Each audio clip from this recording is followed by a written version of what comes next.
Students, we are back with another new video. We are reading chapter 4 of history, the Mughal Empire. Mughal empire को हम read कर रहे थे और अभी तक हमने बाबर, हुमायूं, अकबर एंड जहांगीर इनके बारे में हमने रीड कर लिया है. Now we will read about Shahjahan. Shahjahan was the son of Jahangir. Shahjahan, the son of Jahangir, ascended the throne in 1628. 1628 में गद्दी पर बैठे. His name in Persian means king of the world. Shahjahan ये जो नेम है इसका मीनिंग होता है king of the world, दुनिया का राजा. Before ascending the throne, he was known as Prince Khurram. During his reign, the three major Deccan states of Bijapur, Golconda and Ahmednagar were subjugated. तो बचपन का नाम इनका खुर्रम था. The Bundela Rajput revolted during his reign, but they were dealt with effectively. और शाहजहां के शासन के समय ही बुंदेला राजपूतों ने भी उसके खिलाफ विद्रोह कर दिया था.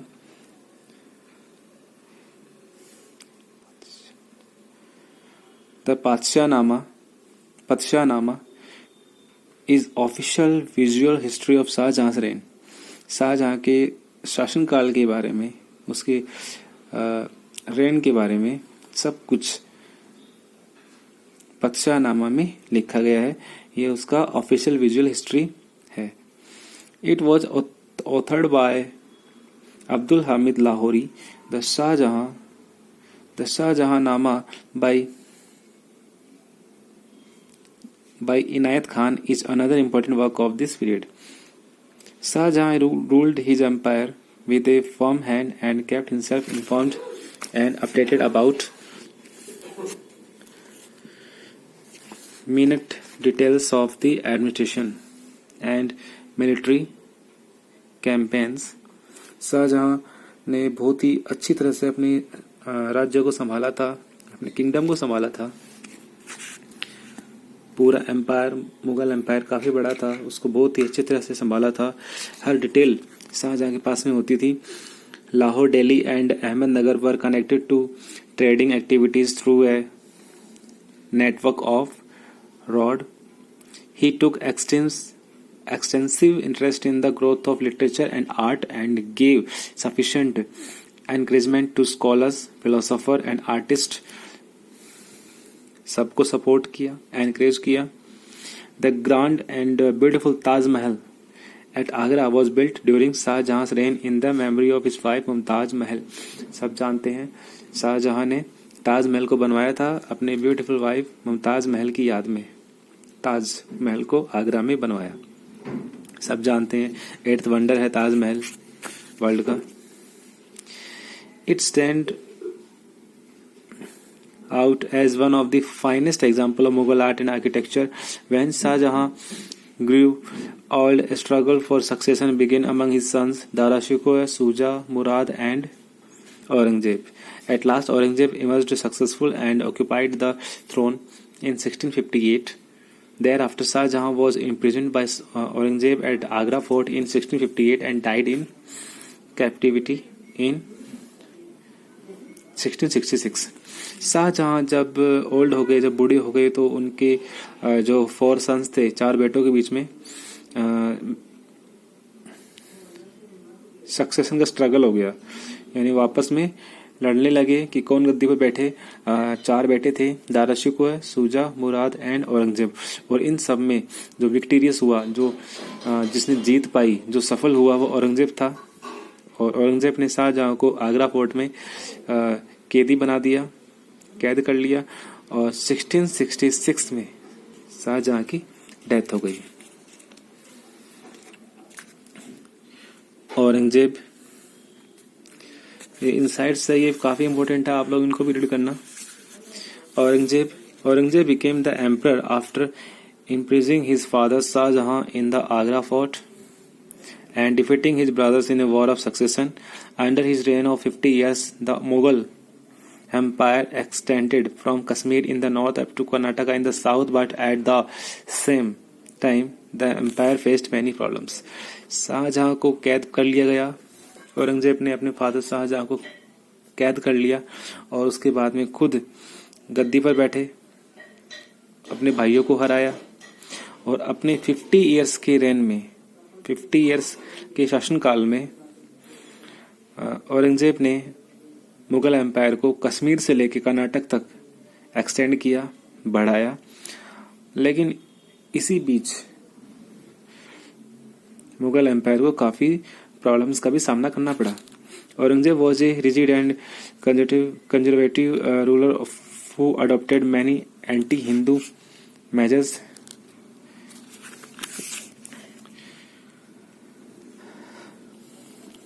औरंगजेब काफ़ी कट्टर था और उसने ऐसे काफ़ी हिंदू विरोधी काम किए थे, एंटी हिंदू।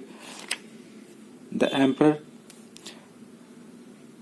रीइम्पोज्ड जजिया which had been abolished by Akbar and destroyed many Hindu temples। जजिया टैक्स होता था, यानी ये टैक्स हिंदुओं पर लगाया जाता था। तो ये टैक्स जिसको अकबर ने बंद कर दिया था, औरंगजेब ने इस टैक्स को फिर से इम्पोज कर दिया, फिर से लागू कर दिया और काफ़ी हिंदू मंदिरों को तोड़वाया, डिस्ट्रॉय करवाया। This angered the non Muslim subjects who had enjoyed religious harmony and tolerance since the time of Akbar. और इस वजह से जो नॉन मुस्लिम थे, यानी मुस्लिमों को छोड़कर जो दूसरे धर्म को मानने वाले लोग थे, वो इस बात से गुस्सा हो गए क्योंकि अकबर के समय से ही वो सब रिलीजियस हार्मोनी एंड टॉलरेंस में रहते थे। लेकिन औरंगजेब ने अकबर की सारी पॉलिसीज को चेंज कर दिया। Aurangzeb's reign was marked by many popular revolts. All these revolts decreased the prestige and the economic and political stability of the empire. तो काफी सारे विद्रोह का सामना करना पड़ा औरंगजेब को उसकी नीतियों के कारण।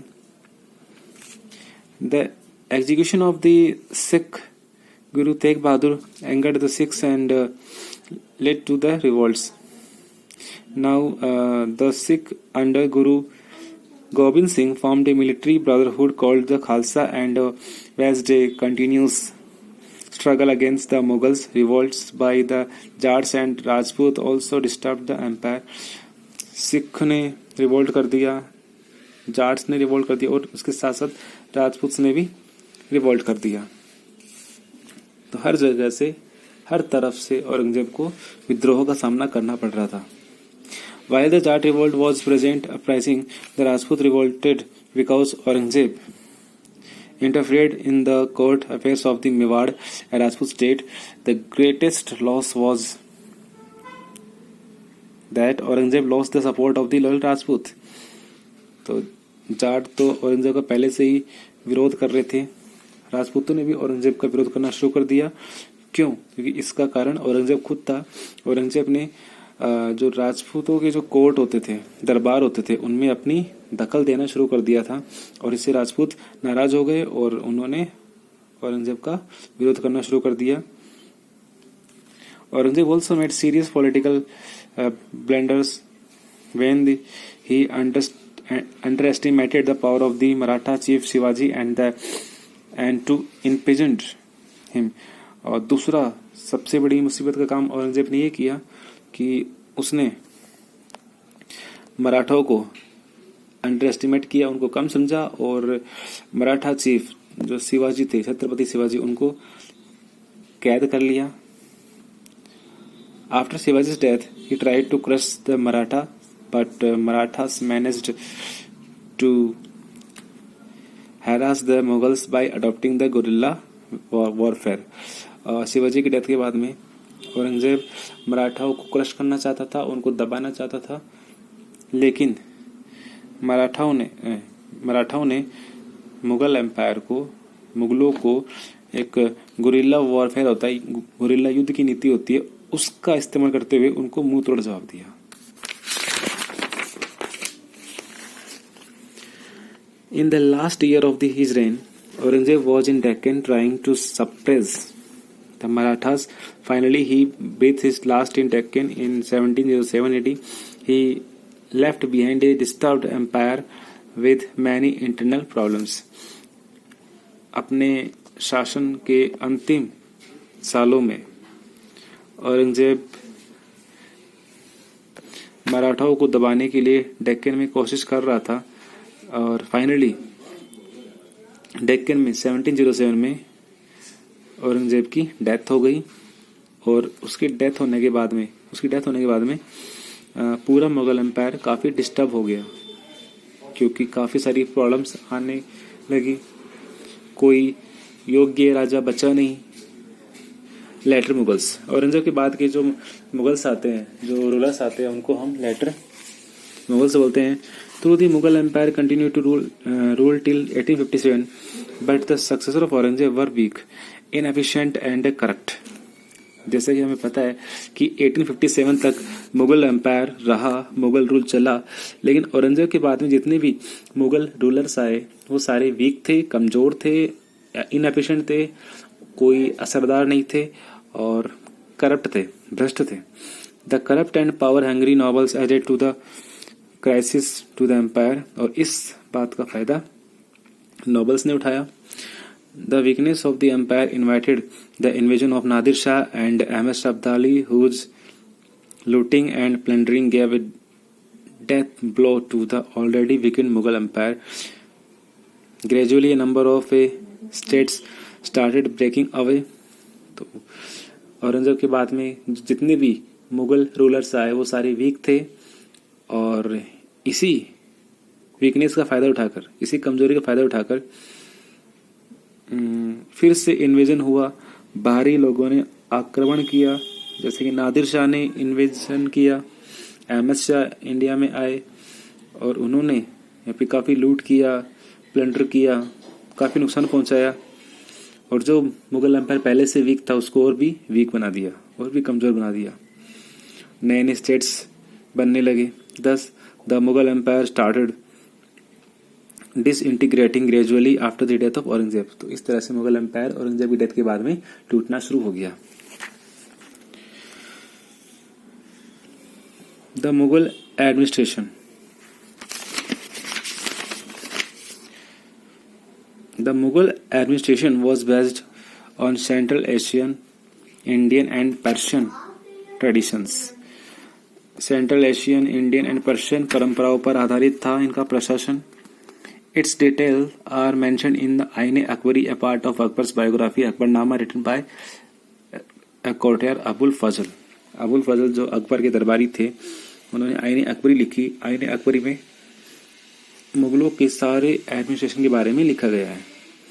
सेंट्रल एडमिनिस्ट्रेशन, जिस तरह से आज हमारी देखते हम सेंट्रल गवर्नमेंट होती है, वैसे ही सेंट्रल एडमिनिस्ट्रेशन होता था उस समय। The king control the entire administration. He was assisted by a council of ministers. Among his minister were the vakil, the diwan और wazir, the Mir Bakhshi, the Mir Saman and the Sadr, that is Islamic law. पूरा administration king के हाथ में होता था और उसकी हेल्प करने के लिए, उसको असिस्ट करने के लिए वकील होते थे जिनको प्राइम मिनिस्टर बोला जाता था, दीवान होते थे या वजीर होते थे जो minister of revenue and expenditure होते थे, मीर बख्शी होते थे मिलिट्री एडमिनिस्ट्रेशन के मिनिस्टर होते थे, Mir Bakhshi, Mir Saman minister of the royal household and the Sadr, ये जो धार्मिक मामलों को जो देखते थे उसको सत्र बोलते थे। ये तो था central administration. Now provincial administration. The empire was divided into subas. पूरा एम्पायर सूबों में डिवाइडेड था। ईच गवर्न बाय ए सूबेदार, और हर सूबे का एक सूबेदार होता था। The subas were divided into sarkars and the sarkar into parganas, each made up of a number of villages. तो जो पूरा एम्पायर था वो अलग अलग सूबों में डिवाइडेड था और हर सूबा सरकार में डिवाइडेड था जिसको डिस्ट्रिक्ट भी बोला जाता था और हर सरकार या हर डिस्ट्रिक्ट अलग अलग गांवों में डिवाइडेड था. Officials were posted in every administrative division. They were paid regular cash salaries. Sometimes they received jagirs for distinguished service. कभी कभी उनको जागीर भी दी जाती थी और उनको सैलरी कैश में दी जाती थी. Local administration. The town were administered by कोतवाल्स. Kotwal towns को देखते थे. Kotwals maintain law and order, checked weights and matches and kept record of people living in the area. Kotwal जो हम आज भी सुनते हैं ये वर्ड कोतवाल, तो टाउन का सारा कामकाज कोतवाल देखते थे. ये कानून व्यवस्था बनाए रखते थे, लॉ एंड ऑर्डर देखते थे, मैचेस एंड वेट देखते थे और उस एरिया में जो लोग रहते हैं उनका रिकॉर्ड रखते थे. The police stations were called कोतवालीस and name still used in North India. और उस समय के पुलिस स्टेशन को कोतवाली बोलते थे जो कि आज भी नॉर्थ इंडिया में काम में ले जाता है. पुलिस स्टेशन को कोतवाली बोलते हैं. Sher Shah village administration continued throughout the Mughal period. Village headmen called मुकद्दम्स collected land revenue and maintained law and order. Officials called पटवारीज maintained revenue records. Sher Shah का जो विलेज एडमिनिस्ट्रेशन था वो मुगल एम्पायर तक भी चला. विलेज हेडमैन गांव के मुखिया को मुकद्दम बोला जाता था जो कि गांव में लैंड रेवेन्यू कलेक्ट करते थे, लॉ एंड ऑर्डर बनाए रखते थे और रेवेन्यू रिकॉर्ड रखने का काम पटवारी करते थे. So this is enough for today. आज के लिए इतना काफ़ी है और for better understanding you read this chapter again and again. बार बार रीड कीजिए, समझिए. ओके, और बाकी का चैप्टर हम नेक्स्ट वीडियो में कंप्लीट करेंगे. Till then take care and have a nice day.